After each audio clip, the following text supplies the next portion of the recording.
Welcome, everyone, to the Meaningful Hearts podcast, where we discuss the everyday questions that make us or break us if we let them. With your hosts, Drew and Daniela. Take our hands and let's walk this journey together.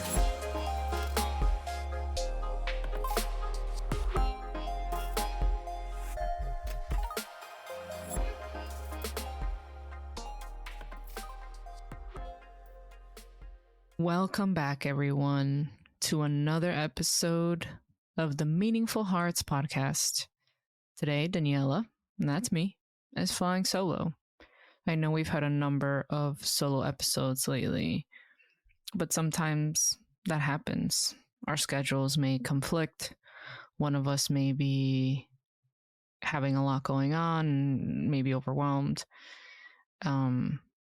And that's just part of life sometimes, but we try to make it work. We try to show up and we try to do that in the best way that we can. And so here I am, ready to talk your ears off for some time. I don't think it'll be super long, but hopefully it provides some value to you in some way, shape, or form. So last episode, Drew talked a lot about catastrophizing. He touched base on what this does for him, what this looks like, his level of awareness on where it comes from, how it's affected his life, and ultimately how he is working on stepping out of his comfort zone and working on being better. And so what I wanted to talk to you guys about today is how to decatastrophize, or at least some of the tools that I've used in my work with my patients. Hopefully, like I said, it's of some value to you, and that you can apply it to your own life. So just to recap, catastrophizing is creative negative thinking patterns. A good chunk of catastrophizing is assuming the worst case scenario will happen, but even more so, it also is underestimating your ability to cope with the situation. Drew was talking about how one of the ways that he used to manage his worst case scenario thinking is just staying as safe as possible and controlling as much of the situation as possible. So, in contrast to catastrophizing, decatastrophizing, it can really help you evaluate situations in a more realistic and yet valid way. It's not going from, oh, I'm thinking this negative thought, I'm going to the positive thought. It's a little bit more realistic. There are different processes and different tips that you can do to help you reduce the intensity of your emotional response, because that's ultimately what ends up happening with catastrophizing. Is the worst case scenario thinking leads to the emotional response of fear, panic, and then trying to control the situation, like Drew mentioned. So one of the first tips to practice decatastrophizing is to recognize when you're actually in worst case scenario thinking. Are you aware of how often you find yourself thinking about what could go wrong and how many different scenarios that can happen that can ruin an experience, a moment, and time? I don't know if we've referenced this on the show before, but Inside Out 2 is a really good movie for emotions and understanding. The first one I absolutely loved, but the second one in particular was really good for showing the impact of anxiety. And catastrophic thinking does come from anxiety and worry about what could possibly happen or what could possibly go wrong. So that's one of the first things that you can do. Now, another thing that you can do is to challenge the thought, whatever thought it is that you're having, that you're thinking. You can ask yourself if it's true and you can look for proof to support or contradict it. Now, this takes a lot of practice because it's hard to challenge our thoughts when we're in an emotional state of panic or fear. But it is something that you can practice doing. I guess before getting to challenging that thought, something that you could do is evaluate the worst case scenario. How likely is something, or how likely is whatever you're thinking about, how likely is it to happen? Depending on what worst case scenario you're thinking about, there's a difference between something being possible and something being probable. So maybe that's a good place to start before getting yourself to challenge the thought, is evaluating how likely it is to actually happen. And I guess even before challenging the thought, something else that you can also do is, are there other alternatives? Are there other less catastrophic outcomes for the situation? So I think something that comes up to the top of my head is having catastrophic thinking about driving, because we imagine that we'll crash and die. Is it possible that, okay, you could get into an accident, but could it be a minor accident? Could it be, a fender bender where there's some damage, there's some, stress and overwhelm and some bodily injury, but not necessarily death? I guess in that way. Another common one is, people have a fear of flying because they're afraid that the plane is going to crash. I guess evaluating, okay, how likely is this to happen? Is it possible? 1,000%. Is it probable? Maybe not as much. And then thinking of other possible outcomes. Okay, is it possible that even if the plane were to crash, there are the proper measures to be taken in place so that we are all safe? Now, challenging thoughts, considering alternatives, and evaluating, these are really tough. And the reason why they're so tough is because it requires you to have a certain level of, I don't know what the word is that I'm looking for. It requires you to have a certain level of, stable emotional reaction. When you're freaking out about something, obviously these things are going to be very, very hard. And that's perfectly understandable. But again, not impossible. So we'll keep going with some of the difficult things, the more difficult things to do to practice decatastrophizing. And then I'll share a few tips that may feel a little bit easier at the time.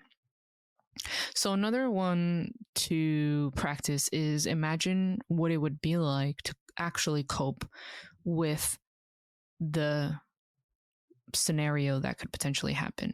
If the worst did happen, what are some of the ways that I or you in this particular moment can cope with the situation? And within that same realm, can you look to the future and see how likely it is that you would be okay in a week, a month, or even a year from now? So for somebody who has a lot of relationship anxiety, can you see yourself being okay, maybe not a week or a month after the breakup, or however worst case scenario you might think, but what about a year? What about 6 months? What would that look like?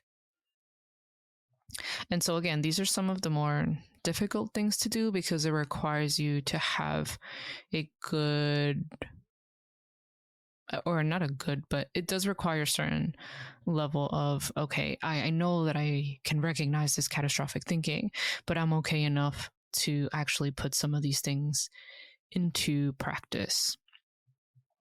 Now, some other tips that may be a little bit easier but may not work for a long period of time because they're short term. One of them is, honestly, everybody says this, but breathing. And I know that it is so, so hard to breathe when you're anxious or overwhelmed, but I am very confident that if you were to take a moment and practice box breathing or diaphragmatic, I don't know if that's the right term, but it's when you breathe using your diaphragm, that those things actually really do help you calm down. Another one that I love to show patients is scanning your palm, like your fingers, running one finger through all of your other fingers, as you run your finger. I'm actually doing it right now.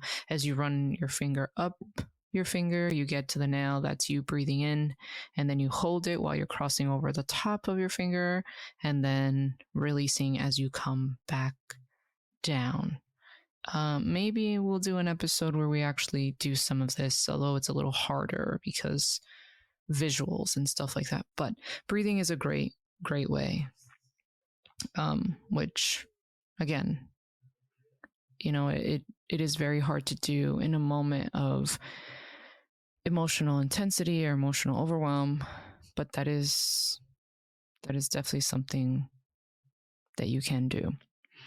Another tip that may be a little easier than the ones I was saying before is writing things down. Again, very cliche, but from personal experience and from the work that I do with people, writing it down just to get them out of your head can be really helpful. It might help you recognize some patterns, and it might even lead you in a path of being able to consider positive alternatives, to evaluate the situation, and even to challenge some of those thoughts. Mindfulness is another great one. This involves actively asking yourself, okay, what is this thinking? What is this thinking making me feel in my body right now? Where am I feeling this? And what can I do to be present and not be so hard on myself in these moments? So anything that really makes you be mindful. There's also exercise, going for a run, yoga, all of those things. Now, this one I think is a little bit fun, but you can also use your imagination. And it goes along with imagining yourself coping with whatever the outcome was. But visualizing yourself coping successfully with not just the catastrophic thinking, but in any challenging situations. We've all had challenging situations in our lives, and we don't always take the time to reflect and think about, wow, we actually made it through. So using your imagination to visualize how you've coped with other challenging situations can also be helpful with catastrophic thinking. I was going to say decatastrophizing, but I clarified. And then the last one, which this one starts to also be more of a challenge, I suppose, is considering how you talk to yourself. Everybody talks about positive affirmations and encouraging statements, and I think that that's very true, but I'm a little bit more realistic. And instead of going from negative to positive, can we take a step from negative to just realistic in the moment? So, for example, if I am the type of person who feels that I am responsible for everybody's happiness, and some of the worst case scenario thinking that I have is, well, if everybody isn't happy, then I must be a terrible person. Then instead of going to, I'm not responsible for everybody's happiness and I'm a great person, then the realistic self-talk that I would use is, I am not responsible for everybody's happiness, but I am responsible for my own.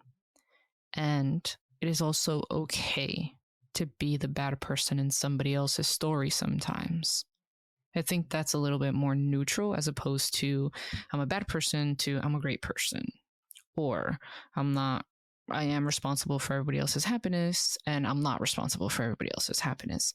So there's so many different ways that you can really try to manage some of this catastrophic thinking. but these are the ones that I have to share with you today. I appreciate you listening to my rant, and I appreciate you being okay with how many times I may have repeated myself, etc., etc. So there you have it, folks. These are some ways to practice decatastrophizing and manage some of that catastrophic thinking. And hopefully Drew and I will get to record together again soon. But with that being said, thank you all again for listening, and I wish you a lovely morning, day, or evening wherever you are.